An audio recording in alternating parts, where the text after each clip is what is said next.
Hello everyone, आप सभी का स्वागत है आपके अपने यूट्यूब चैनल एग्जाम किक में। उम्मीद है आप सभी स्वस्थ होंगे।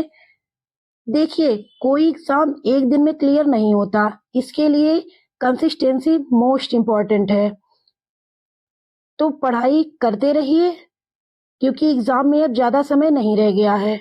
हम कर रहे थे वन लाइनर से संबंधित श्रृंखला को और आज हम करेंगे ज्योग्राफी से संबंधित वन लाइनर सेट नंबर 3। आइए इसे हम देखते हैं। पॉइंट नंबर 1, भारतवर्ष आकार में विश्व का 7वां सबसे बड़ा देश है। अन्य बड़े देश है क्रमशः नंबर 1 पर है रूस, number 2 Canada, number 3 America, number 4 चीन, number 5 Brazil, number 6 Australia. Bharat जो है 7वां सबसे बड़ा देश है। अगर इसके ट्रिक को आपको समझना है तो आप हमारे शॉर्ट्स को देख सकते हैं। अब हम देखेंगे क्वेश्चन नंबर 2। भारत की कौन सी नदी कर्क रेखा को 2 बार काटती है? भारत की माही नदी कर्क रेखा को 2 बार काटती है। अब हम कुछ फैक्ट माही नदी के बारे में समझ लेते हैं। माही नदी कहाँ से निकलती है? ये निकलती है मध्य प्रदेश के धार जिले में विंध्याचल पहाड़ियों में मेहद झील से। कहाँ? मेहद झील से। ये बहती है मध्य प्रदेश में राजस्थान तथा गुजरात से होते हुए खंभात की खाड़ी में जाकर गिरती है। कहाँ जा गिरती है? खंभात की खाड़ी में गिरती है। कर्क रेखा भारत के अलावा 14 अन्य देशों से होकर गुजरता है। कितने देशों से? 14 अन्य देशों से। नंबर 3, भारत की मानक समय रेखा किन किन राज्यों से होकर गुजरती है? ये 5 राज्यों से होकर गुजरती है। कितने राज्यों से? 5 राज्यों से। उत्तर प्रदेश, मध्य प्रदेश, छत्तीसगढ़, उड़ीसा और आंध्र प्रदेश। भारत का मानक समय 82.5 डिग्री पूर्वी देशांतर समय को जो इलाहाबाद के नैनी से होकर गुजरता है। कहाँ से गुजरता है? इलाहाबाद के नैनी से। यूपी में इलाहाबाद के नैनी से। भारत का मानक समय 82.5 डिग्री पूर्वी देशांतर को माना गया है। भारत का मानक समय जीएमटी ग्रीनविच टाइम से 82.5 डिग्री पूर्व में है, जिसका अर्थ है हमारा मानक समय ग्रीनविच मानक समय से 5.5 घंटा आगे है। कितने घंटा आगे है? मानक समय से 5.5 घंटा आगे है। जीएमटी ग्रीनविच टाइम इंग्लैंड में है, इसी को हम 0 डिग्री देशांतर कहते हैं। अब हम देखेंगे पॉइंट नंबर 4। भारत तथा अन्य देशों के साथ सीमा रेखा का निर्धारण करने वाली रेखाएं हैं। इसमें नंबर 1 है रेडक्लिफ रेखा।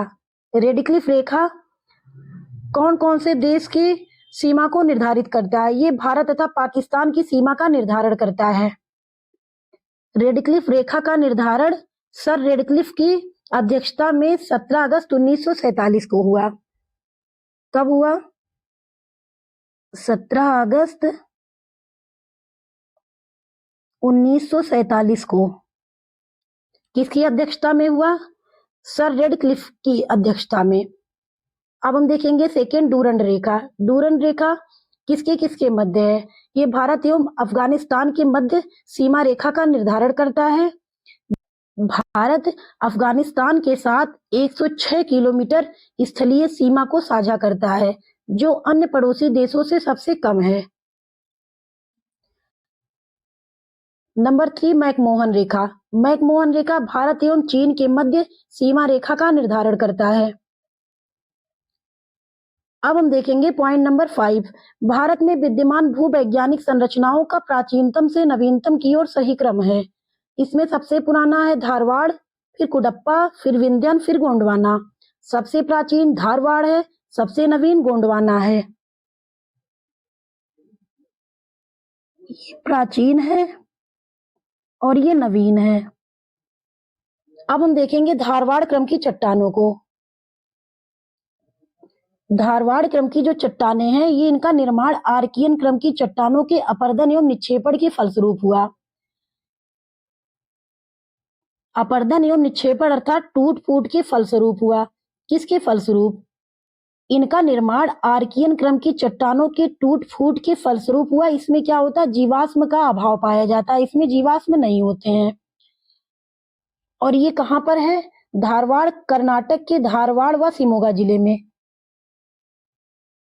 कर्नाटक के धारवाड़ व शिमोगा जिले में। शिमोगा जिले में। अब हम देखेंगे कुडप्पा की चट्टानों को। कुडप्पा है कहाँ?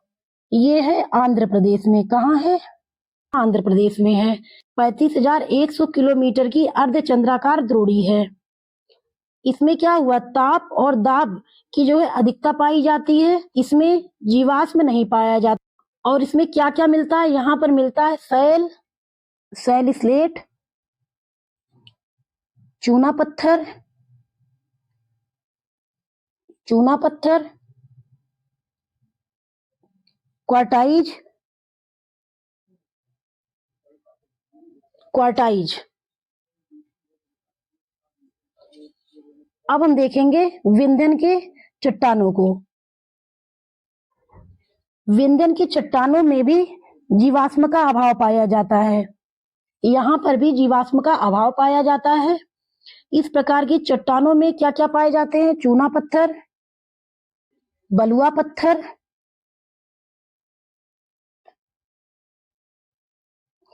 बलुआ पत्थर और डोलोमाइट।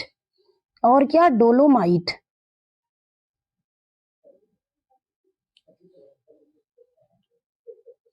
अब हम देखेंगे गोंडवाना क्रम की चट्टानों को। यहाँ पर लगभग 98% कोयला पाया जाता है। कितना पाया जाता है? 98% कोयला।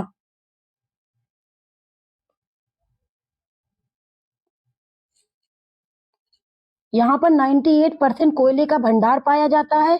यहाँ पर क्या क्या और होता है? यहाँ लौह अयस्क, तांबा, यूरेनियम। क्या क्या? लौह अयस्क,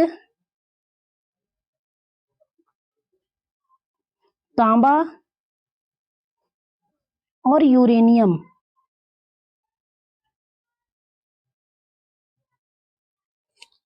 क्या क्या है? कोयला है, लौह अयस्क है, तांबा है, यूरेनियम है। इन सभी के भंडार पाए जाते हैं। और ये कहाँ पर है? गोंडवाना क्रम की चट्टानें जो हैं, ये दामोदर नदी घाटी से लेकर महानदी घाटी तक फैला हुआ है। कहाँ तक फैला हुआ है? दामोदर नदी घाटी से महानदी घाटी तक फैला हुआ है। और ये है कहाँ कहाँ पर? झारखंड, छत्तीसगढ़, आंध्र प्रदेश। झारखंड, छत्तीसगढ़ और आंध्र प्रदेश। आंध्र प्रदेश में। अब हम देखेंगे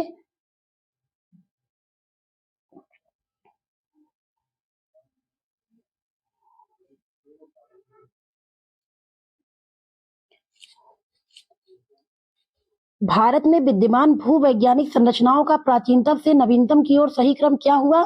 पहले धारवाड़ जो सबसे प्राचीन है, फिर कुडप्पा है, विंध्यन है, फिर गोंडवाना है। अब हम देखेंगे पॉइंट नंबर 6 को। भारत कितने प्राकृतिक प्रदेशों में विभाजित है? यह 4 प्राकृतिक प्रदेशों में विभाजित है। उत्तर का पर्वतीय क्षेत्र, प्रायद्वीपीय पठार, जिसमें दक्षिण वाले क्षेत्र आएंगे, उत्तर भारत का विशाल मैदान जिसमें गंगा यमुना का मैदान आएगा, तटवर्ती मैदान जो समुद्र से लगे हुए क्षेत्र हैं, एवं द्वीपीय भाग। पॉइंट नंबर 7, भारत के रूर प्रदेश की उपमा किसको दी गई है? यह दी गई है छोटा नागपुर के पठार को। छोटा नागपुर का पठार खनिज भंडार की दृष्टि से भारत का सबसे संपन्न प्रदेश है। खनिज की दृष्टि से सबसे संपन्न प्रदेश।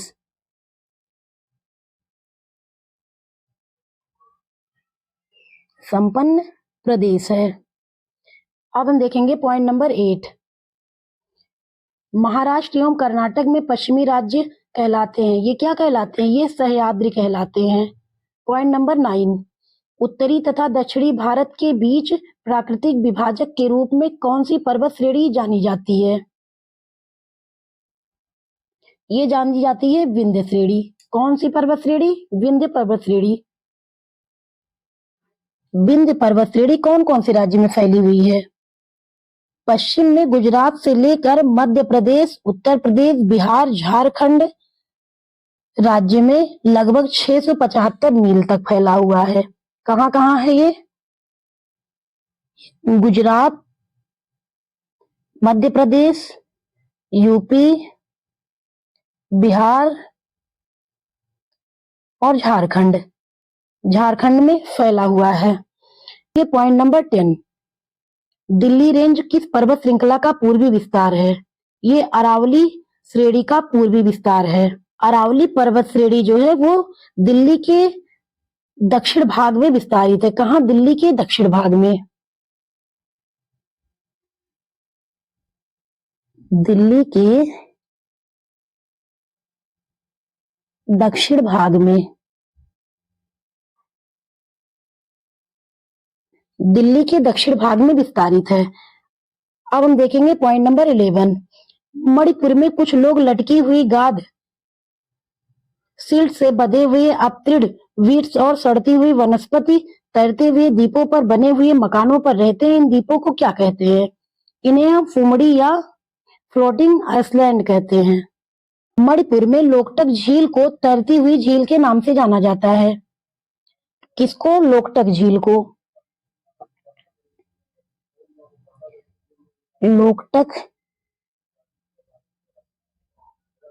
लोकटक झील को मणिपुर में तैरती हुई झील के नाम से जाना जाता है। इस पर प्राकृतिक द्वीप बने हुए हैं। क्या बने हैं? प्राकृतिक द्वीप बने हुए हैं। यहाँ पर दुनिया का एकमात्र फ्लोटिंग नेशनल पार्क है। कौन सा है? केबुल लामजाओ। कौन सा है? केबुल लामजाओ। केबुल लामजाओ नेशनल पार्क है। अब हम देखेंगे पॉइंट नंबर 12। तिब्बत के पठार से निकलने वाली प्रमुख नदियां हैं। यांगत्जी, हुआंगहो, इसे हम पीत नदी के नाम से जानते हैं, सिंधु नदी, सतलज, ब्रह्मपुत्र, साल्वनी, मेकांग और इरावदी नदी। यांगत्जी और हुआंगहो जो है ये चीन में बहती है। यांगत्जी नदी चीन की सबसे लंबी नदी है और दूसरी सबसे लंबी और बड़ी नदी हुआंगहो है। सिंधु नदी कहाँ से निकलती है? सिंधु नदी निकलती है तिब्बत में मानसरोवर के निकट बुखरचू ग्लेशियर से। कहाँ? सिंधु नदी तिब्बत में मानसरोवर के पास बुखरचू नामक ग्लेशियर से निकलती है। अब हम देखेंगे सतलज नदी। सतलज नदी तिब्बत में मानसरोवर के पास राक्षस ताल झील से निकलती है। कहाँ से? ये निकलती है तिब्बत में। ब्रह्मपुत्र जो है ये तिब्बत में मानसरोवर झील से निकलता है। ब्रह्मपुत्र नदी ये बंगाल की खाड़ी में गिरता है। कहाँ गिरता है? बंगाल की खाड़ी में। फाल्वनी, मेकांग और इरावदी नदियां ये अंडमान सागर में गिरती हैं। कहाँ गिरती हैं? अंडमान सागर में गिरती हैं। Point number 13। लोनार झील है। लोनार झील कहाँ है? ये महाराष्ट्र में है। कहाँ है? महाराष्ट्र में। ये क्रेटर झील का उदाहरण है। क्रेटर झील का निर्माण जो हुआ था वो प्लेस्टोसीन युग के उल्कापिंड गिरने से हुआ था। किसके गिरने से हुआ था? उल्कापिंड के गिरने से हुआ था। अब हम देखेंगे पॉइंट नंबर 14। भारत की सबसे बड़ी लैगून झील कौन सी है? भारत की सबसे बड़ी लैगून झील चिल्का झील उड़ीसा है। अब हम ये देखेंगे लैगून झील किसे कहते हैं। लैगून झील जो है ये एक पानी का उथला पिंड होता है। क्या होता है? उथला पिंड होता है जो बड़े पिंड से, मतलब जैसे सागरों से, महासागरों से एक छोटे पतले से संकीर्ण भूमि के कारण ये वहां से अलग हो गया होता है। अब हम देखेंगे पॉइंट नंबर 16। देश में महाद्वीपीय जलवायु की परिस्थितियां कौन उत्पन्न करता है? देश में महाद्वीपीय जलवायु की परिस्थितियां हिमालय उत्पन्न करता है। कौन उत्पन्न करता है? हिमालय। हिमालय उत्तर की हवाओं को भारत में प्रवेश करने से रोकता है और दक्षिण पूर्व के जो मानसूनी हवाएं हैं उनको भी रोक लेता है। उत्तर की हवाओं को दक्षिण पूर्व की हवाओं को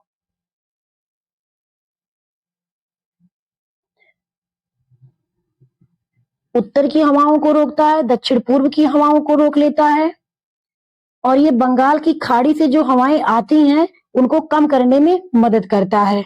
अब हम देखेंगे पॉइंट नंबर 17। सूची एक प्राकृतिक आपदाओं का सूची 2 प्रदेशों में सही अनुक्रम अधोलिखित है। प्राकृतिक आपदाएं और प्रदेश। बाढ़। सबसे पहले हम बाढ़ देखें। बाढ़ सबसे ज्यादा कहाँ आता है? ये आता है उत्तर प्रदेश तथा बिहार के मैदान में। यही से हम गंगा यमुना का मैदान कहते हैं। हिमालय से निकलने वाली नदियां ये अपने साथ बहुत सारा गाद बहाकर लाती हैं, जिसकी वजह से जो पानी है वो आसपास में जमा हो जाता है। अब हम देखेंगे भूकंप को। भूकंप सबसे ज्यादा कहाँ आते हैं? ये हिमालयी क्षेत्रों में या हिमालय के गिरिपाद क्षेत्रों में आते हैं। सूखा। सूखा कहाँ होता है? सूखा पड़ता है मध्य पूर्वी भारत में। यहाँ पर क्या होता है? मानसून बहुत कमजोर होता है और जो हवाएं होती हैं वो गर्म होती हैं। अब हम देखेंगे चक्रवात। चक्रवात सर्वाधिक कहाँ आते हैं? ये झारखंड तथा उत्तरी उड़ीसा में आते हैं। यहाँ पर सर्वाधिक जो चक्रवात आते हैं वो बंगाल की खाड़ी के कारण आते हैं। अब हम देखेंगे पॉइंट नंबर 18। भारत का खनिज मानचित्र के अनुसार कौन सी पेटी खनिज संपदा में सर्वोच्च है? यह है छोटा नागपुर पेटी। कौन सी पेटी? छोटा नागपुर पेटी। अब हम देखेंगे छोटा नागपुर पेटी खनिज की दृष्टि से जो संपन्न है वो कहाँ कहाँ फैला हुआ है। ये फैला पूर्वी भारत में स्थित एक पठार है। ये पूर्वी भारत में स्थित एक पठार है जो कहाँ कहाँ फैला है? ये पश्चिम बंगाल, बिहार और छत्तीसगढ़ में। कहाँ कहाँ फैला है? पश्चिम बंगाल, बिहार और छत्तीसगढ़ में। अब हम देखेंगे पॉइंट नंबर 19। कोयला खदान क्षेत्र तथा उससे संबंधित खदान है। कोयला उत्पादन क्षेत्र और संबंधित खदान। दामोदर नदी घाटी, इससे संबंधित खदान कौन सा है? बराकर खदान। दामोदर नदी घाटी। नंबर 1 दामोदर घाटी, इससे संबंधित जो खदान है वो बराकर है। सोन घाटी। सोन घाटी उमरिया खदान, ये कहाँ पर है? ये मध्य प्रदेश में है। गोदावरी में कौन सा कोयला खदान है? गोदावरी नदी घाटी में सिंगरेनी। और सिंगरेनी कहाँ पड़ता है? सिंगरेनी गोदावरी नदी घाटी में तेलंगाना में पड़ता है। कहाँ पड़ता है? तेलंगाना में। तेलंगाना में। और महानदी घाटी, यहाँ पर एक तालचेर। तालचेर खदान जो है ये कहाँ पर पड़ता है? ये पड़ता है उड़ीसा में। कहाँ पड़ता है? उड़ीसा। अब हम देखेंगे पॉइंट नंबर 20। भिलाई, राउरकेला तथा दुर्गापुर इस्पात संयंत्र की स्थापना किस पंचवर्षीय योजना के अंतर्गत हुई थी? इसका आंसर होगा दूसरी पंचवर्षीय योजना में। दूसरी पंचवर्षीय योजना कब हुई थी? 1956 से 61 तक। कब? 1956 से 61 तक। इसमें भिलाई जो है ये सोवियत संघ के सहयोग से बनी थी। किसके सहयोग से? सोवियत संघ। भिलाई सोवियत संघ के सहयोग से। राउरकेला ये पश्चिमी जर्मनी के सहयोग से। पश्चिमी जर्मनी के सहयोग से। और दुर्गापुर ब्रिटेन के सहयोग से। किसके सहयोग से? दुर्गापुर ब्रिटेन के सहयोग से। भिलाई सोवियत संघ के सहयोग से, राउरकेला पश्चिमी जर्मनी के सहयोग से और दुर्गापुर ब्रिटेन के सहयोग से। कब बने थे? 1956 से 61 में दूसरी पंचवर्षीय योजना के दौरान।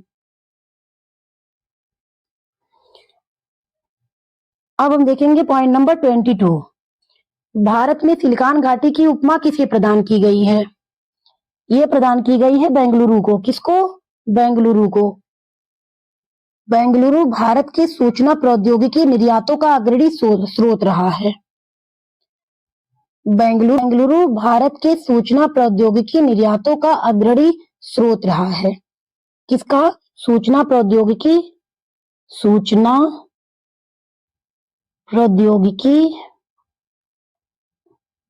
निर्यातों का।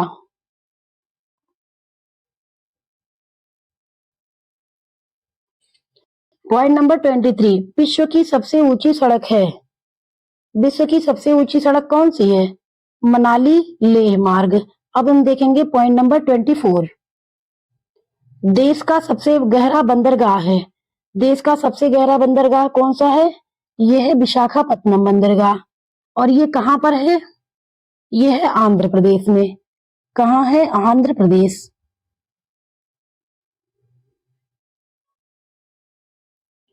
अब हम देखेंगे पॉइंट नंबर 25। किस जनजातियों में मातृवंशीय परंपरा पाई जाती है? इसका आंसर होगा गारो, खासी तथा नायर जनजातियों में। अब हम ये देखेंगे गारो, खासी तथा नायर जनजातियां कहाँ पाई जाती हैं। गारो, खासी ये मेघालय में पाई जाती हैं और नायर जनजातियां जो हैं ये केरला में पाई जाती हैं। कहाँ पाई जाती हैं? केरला में पाई जाती हैं। अब हम देखेंगे पॉइंट नंबर 26। वार्षिक वाही जल में कौन सी नदी बेसिन क्रमशः प्रथम और द्वितीय स्थान पर है? वार्षिक वाही जल में कौन सी नदी बेसिन क्रमशः प्रथम और द्वितीय स्थान पर है? प्रथम स्थान पर है ब्रह्मपुत्र, द्वितीय स्थान पर है गंगा नदी।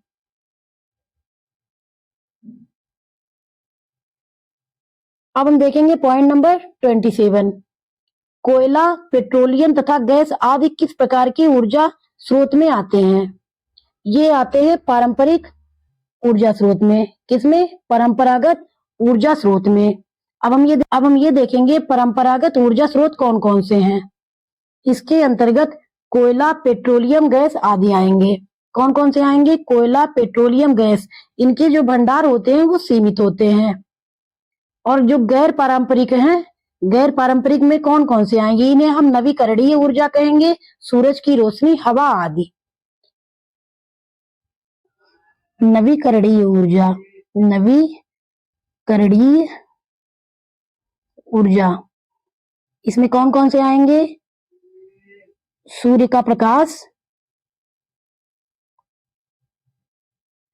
हवा आदि। Point number 28। भारत में सर्वप्रथम बिजली की आपूर्ति कहां से प्रारंभ हुई थी? ये हुई थी 1897 दार्जिलिंग से। दार्जिलिंग कहाँ है? पश्चिम बंगाल में। कहाँ है? पश्चिम बंगाल। Point number 29। भारत में अधिकांश जल विद्युत गृह किस नदी प्रणाली पर निर्मित है? यह गंगा यमुना नदी प्रणाली पर स्थित है। किस पर स्थित है? गंगा यमुना नदी प्रणाली पर अधिकांश जल विद्युत गृह स्थित है। अब हम देखेंगे पॉइंट नंबर 30। श्वेत कोयला की उपमा किसे प्रदान की गई है? श्वेत कोयला की उपमा जल विद्युत को प्रदान की गई है। किसको प्रदान की गई है? जल विद्युत को। आज हम यहीं तक करेंगे। हमें उम्मीद है आप सभी को ये वीडियो मोस्ट यूजफुल लगा होगा। हमारे वीडियो को ज्यादा से ज्यादा आगे बढ़ाने के लिए इसे शेयर करें, लाइक करें तथा सब्सक्राइब अवश्य करें। धन्यवाद।